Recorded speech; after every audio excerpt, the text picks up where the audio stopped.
ٹھیک. اچھا ہم صاحب ایک سوال بڑا اہم معاشرتی سوال ہے اور اس پورے تصور سے ریلیٹڈ بھی ہے. وہ یہ کہ آپ نے فرمایا رسول اللہ کی اس ہدایت کو آپ سامنے رکھتے ہیں کہ خلوت میں ملنے سے پرہیز کیا جائے غیر محرم لوگوں سے.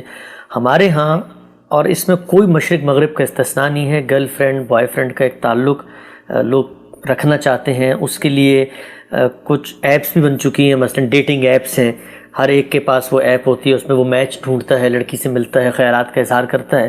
تو پھر یہ جو آپ نے تصور پیش کیا، پھر مذہب کی نگاہ میں تو پھر ڈیٹنگ اور لڑکی سے ملنا یا اس کے خیالات کو جاننا یا گرل فرینڈ بنانا، دوستی کرنا، اس کا تو پھر کوئی تصور موجود نہیں رہا. تو یہ تو بنیاد سے ختم ہو گیا نا جب آپ نے یہ بتا دیا کہ ایک ہی تعلق جائز ہے، اور وہ تعلق کون سا ہے؟ وہ میاں بیوی کا تعلق ہے. اب بیوی کا انتخاب کرنے کے لیے آپ کسی خاتون سے بات کرتے ہیں یا جاننے کی کوشش کرتے ہیں تو آپ ان آداب کا لحاظ رکھیں گے جو آپ کو بتا دیے گئے. وہ آداب کیا ہیں کہ آپ خلوت میں نہیں بیٹھیں گے، آپ حفظ فروج کا اہتمام رکھیں گے، آپ بدنظری کا ارتکاب نہیں کریں گے، اور آپ پوری کوشش کریں گے کہ اللہ تعالیٰ نے جو ہدایات دی ہیں وہ ہمیشہ آپ کے قلب پر مرتسم رہیں. ان کا لحاظ کرتے ہوئے کسی کو دیکھنا، کسی سے بات کرنا، حالات جاننے کی کوشش کرنا، موافقت کے ذرائع تلاش کرنا، یعنی اس سے کوئی پابندی نہیں ہے، لیکن ان آداب کا لحاظ کر کے آپ کریں گے یہ کام.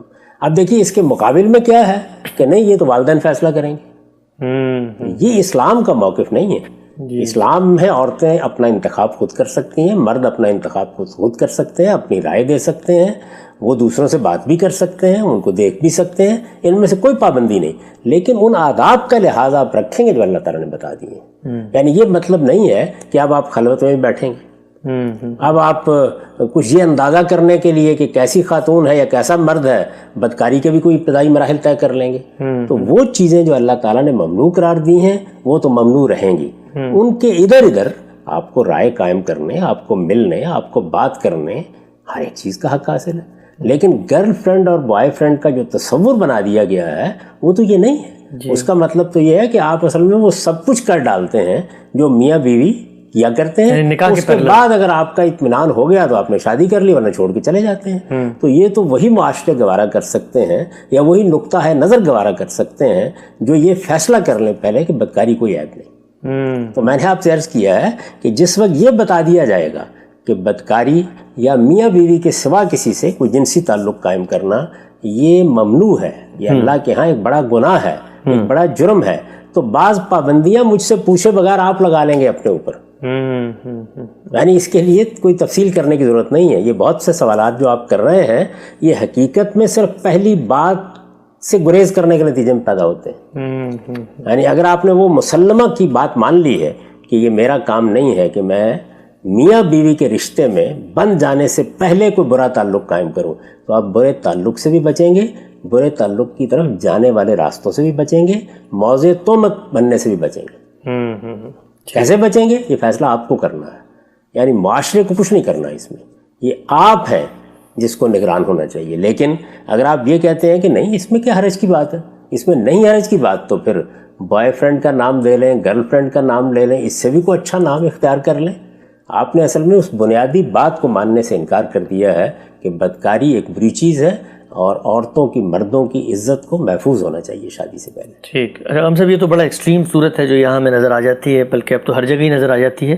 لیکن اگر آپ کوئی 50-100 سال پیچھے چلے جائیں، وہ جو ایک رسمی معاشقے محبت کا تعلق، ایک الفت کا رشتہ پیدا ہوا کسی خاتون کے ساتھ، تو وہ ڈھلے گا آگے نکاح میں جا کر کو 2-4 سال بعد. لیکن اس سے پہلے کے جو مراحل ہیں، کوئی خط لکھ لیا، کبھی کوئی مطلب مل لیے، کوئی سلام دعا کر لی، تو مطلب وہ سارا جذبہ مذہب کے لحاظ سے ختم ہو جائے گا. صرف شادی مذہب کو اس جذبے سے کیا تعلق ہے؟ مذہب تو اس سے آگے بڑھ کے یہ کہہ رہا ہے کہ دیکھیے یہ تو فطری جذبات پیدا ہو جائیں گے، اس کا کہیں اظہار بھی ہو جائے گا، خاندان میں بھی ہو جائے گا، میل جول میں بھی ہو جائے گا، ایک جگہ کام کرتے ہیں تو وہاں بھی ہو جائے گا. اس فطری اظہار کو ان حدود سے آگے نہیں بڑھنا چاہیے جو اللہ نے مقرر کر دی. یعنی محبت ایک فطری جذبہ ہے، پسندیدگی مردوں اور عورتوں میں اللہ تعالیٰ نے پیدا کی ہے. یہ جو کشش ہے یہ بھی اسی کی رکھی ہوئی ہے. اس کی بنیاد پر فیصلے کرنے کا اختیار بھی مرد و عورت ہی کو دیا گیا ہے. اس پہ کوئی قدغن نہیں ہے. اصل میں جو بات میں عرض کر رہا ہوں وہ یہ ہے کہ جس چیز سے آپ کو روکا گیا ہے اس کی طرف بڑھنے والے راستے بند کر دیجیے. ٹھیک ٹھیک ٹھیک. اور یہ آپ کو بند کرنے ہیں، یعنی یہاں کوئی ریاست نہیں مداخلت کرے گی.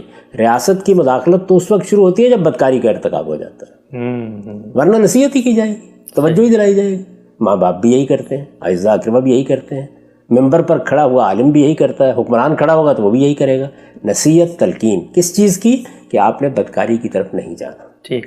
اس سے پہلے جو کچھ ہے, یعنی اس سے پہلے جذبات پیدا ہو گئے, پسندیدگی کا اظہار کر دیا, ماں باپ سے کہہ دیا, خود خاتون سے کہہ دیا, خاتون نے مرد سے کہہ دیا. عربوں کی روایات میں یہ عام چیزیں ہیں. کون سی ایسی بات ہے کہ جس میں ممانعت کا کوئی آپ کو ہدف دیا گیا ہے؟ اصل چیز یہ ہے کہ کہیں بدکاری کی طرف بڑھنے والا کوئی کام نہ کر بیٹھیے گا. ہم سے یہی شدت ہے جو دونوں طرف پیدا ہوتی ہے. وہ جو قرآن نے کہا ہے رسول اللہ صلی اللہ علیہ وسلم کو وَلَوْ أَعْجَبَكَ حُسْنُهُنَّ, وہ بھی یہی فطری بات کا بیان ہے کہ رسول کو بھی یہ ہو سکتا ہے. کسی انسان کو آپ روک ہی نہیں سکتے. یعنی یہ ایسے ہی ہے کہ آپ مجھے کہیں کہ میں باہر نکلتا ہوں تو فطرت کے حسن کو دیکھنے کے بعد آنکھیں بند کر لوں. اس آیت کا ترجمہ بھی کر دیجیے گا کہ کیا کہا رسول اللہ صلی اللہ علیہ وسلم کو. یعنی جب آپ پر پابندی لگا دی گئی کہ آپ اس دائرے سے باہر شادی نہیں کر سکتے, آپ اپنی ازواج کو طلاق نہیں دے سکتے, یہ پابندیاں ہم پر نہیں تھیں جی. یہ رسالت مآب صلی اللہ علیہ وسلم پر ایک خاص مرحلے تک پہنچنے کے بعد لگا دی گئیں. ٹھیک. تو اس میں یہ کہا گیا کہ وَلَوْ أَعْجَبَكَ حُسْنُهُنَّ, اگرچہ کسی عورت کا حسن آپ کو کتنا ہی پرکشش کیوں نہ لگے. تو ظاہر ہے کہ پرکشش لگ جانا, کسی عورت کا پسند آ جانا, اس کو کیسے روکا جا سکتا ہے؟ یعنی یہ تو وہ باتیں ہیں کہ جس کو اگر آپ روکیں گے تو پھر آپ انسان کی جگہ کو روبوٹ بنا کے لائیں. ٹھیک ٹھیک ٹھیک. خاندان میں آپ بیٹھتے ہیں, آپ کے ہاں آپ کی اعزہ خواتین ہوتی ہیں, اقربا ہوتے ہیں, دوسرے لوگ ہوتے ہیں, ان سب چیزوں کے معاملے میں جذبات کا پیدا ہو جانا بڑی فطری بات ہے. اس کا اظہار بھی ہو جاتا ہے, یہ اظہار بسا اوقات براہ راست بھی ہو جاتا ہے. اصل چیز یہ ہے کہ آپ اس راستے کی طرف نہ بڑھیں. اور اس میں طریقہ کیا ہے؟ اس میں طریقہ یہ نہیں کہ ایک فقیر صاحب بیٹھ جائیں اور بیٹھ کر آپ کو ایک فہرست تھما دیں کہ یہ کام نہ کرنا. اس کا طریقہ یہ کہ آپ کے اندر یہ چیز پیدا کی جائے کہ دیکھیے آپ شادی کے لیے انتخاب بھی کریں, آپ لوگوں سے ملیں بھی, آپ کے کوئی باہمی تعلقات, روابط اپنے پروفیشن کے لحاظ سے بھی ہو سکتے ہیں. ان سب چیزوں کے اندر آپ اپنی بھرپور زندگی گزاریں, لیکن یاد رکھیں کہ آپ کو بدکاری کی طرف نہیں بڑھنا. صرف یہ نہیں کہ بدکاری نہیں کرنی, بدکاری کی طرف نہیں بڑھنا. تو ظاہر ہے کہ نہیں بڑھنا کو جب آپ اپنے رب کا حکم سمجھیں گے تو پھر آپ اپنے اوپر وہ پابندیاں خود لگا لیں گے جو اصل میں ایک بندہ مومن کو لگانی چاہیے.